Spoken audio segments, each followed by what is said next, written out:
Alright, so I make myself some sandwiches, and so excuse all the moving around, but I want to talk about something that's come to mind. The new TMNT Mutant Mayhem movie, it's not really explained how the ooze works, but I think I got an idea. The Ninjas were a comic before they were actually a TV show, and the comic, it worked that in the fact that it made animals more human, and therefore it doesn't really affect humans. And in the movie, it's kind of the same way.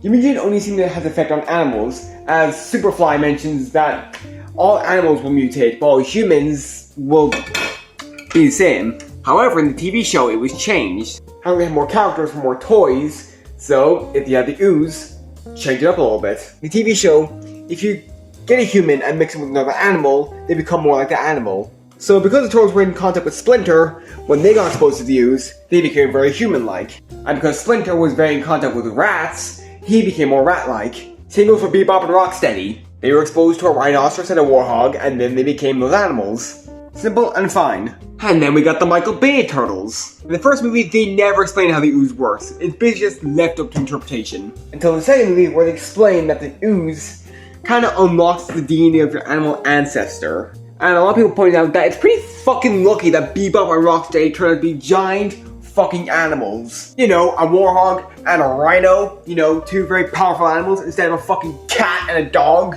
Could have made more sense if you just took some animal DNA, put it in the ooze, and then shot them with it. That would have made more sense. But then Batman vs. the TMNT comes along, and then it never explains it. But I think we're left to assume that it only mutates you based on your personality trait. I mean, Mr. Freeze is obsessed with cold, so he becomes a polar bear. Scarecrow uses fear, and his last name is Crow, so he becomes a crow.